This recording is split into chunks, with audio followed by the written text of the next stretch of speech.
psychologist, Carl Jung, and each of the 16 Myers-Briggs personality types represent what he referred to as the conscious ego.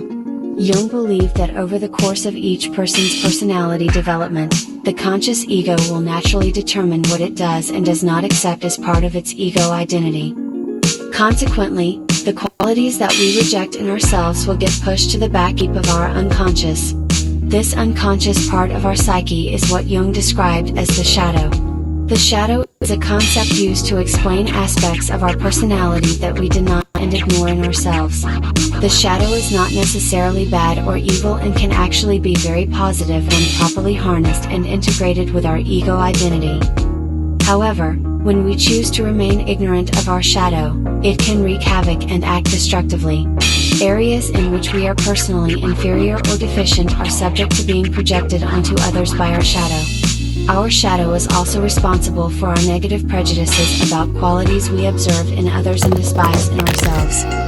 Because the shadow is typically not recognized or accepted as part of the ego identity, its manifestation often goes overlooked or compartmentalized. Jungian psychologist John Dewey later conceptualized the shadow as archetypal roles embodied by the cognitive act can actually be very positive when properly harnessed and integrated with our ego identity.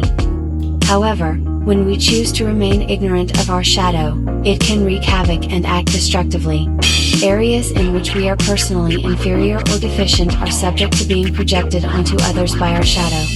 Our shadow is also responsible for our negative prejudices about qualities we observe in others and despise in ourselves. Because the shadow is typically not recognized or accepted as part of the ego identity, its manifestation often goes overlooked or compartmentalized.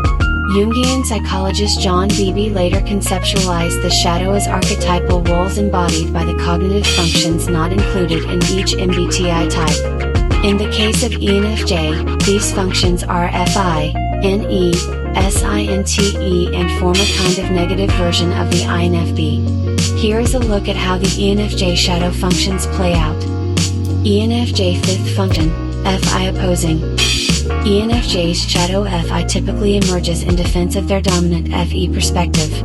Normally, ENFJs seek to adhere to external standards of conduct, dictate what is appropriate and inappropriate. They promote group harmony and tend to be more concerned with the needs and feelings of others than that of their own. By definition, extroverted feeling is very accommodating, tactful and polite. Under stress, however, ENFJs can become stubborn about what they believe is appropriate or best for everyone and argue from an FI perspective that reveals what they really care and don't care about personally. ENFJs make an egalitarian effort to help and be nice to everyone, but FI opposing can manifest as a response to individuals who seem to want special treatment. Such accommodations might be unfair to others or not serve the interests of the group. Consequently, ENFJs may argue to their opposition that they are not special and denounce them as being self-entitled and arrogant. ENFJ sixth function, NE critical parent. ENFJs have auxiliary introverted intuition, which means they have a lot of imagination and vision. They have a big picture in their mind of what they want the future to look like, but they also have a strong sense of how things may actually turn out. ENFJs use their NI to read people and also provide guidance. As with other MBTI types, ENFJs can take for granted the knowledge and authority associated with their auxiliary function. When ENFJ feels that their NI interpretations are being negated or dismissed by others, they can become cranky, disgruntled and critical through an NE perspective.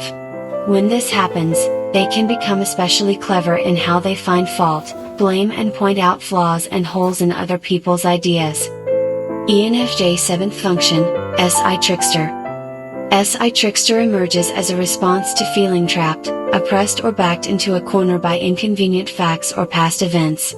ENFJs don't like to dwell on the past in general or be held prisoner for their past mistakes. When ENFJ feels that someone is trying to ruin their moment by bringing up negative, or unnecessary details that could get them in trouble, ENFJ may try to turn the tables by bringing up details of their own. ENFJs may try to double bind someone trying to get them into a bind. They may resort to petty trolling and distortion of facts just to get them off their back. Ultimately, The aim is to invalidate the other person by either exposing their hypocrisy or making them look like a fool for even making an issue of something that they probably view as unimportant. ENFJ 8th function, TE demon. Lastly, we have TE demon. The demon function acts as a negative voice that criticizes the dominant function through the inferior function and then tries to overcompensate with the 8th function. The demon poses a threat to the ego's integrity structure, and it emerges when experiencing feelings of helplessness. In the case of ENFJ, they may sometimes run into problems for which their dominant extroverted feeling may prove ineffective. Because of their inferior introverted thinking, ENFJs may face difficulty making sense of certain technical problems or situations. TE demon urges them to overcompensate by instituting external technical order for the sake of restoring or preserving the harmony that the dominant FE perspective so desires. That's all for now. Thanks for watching.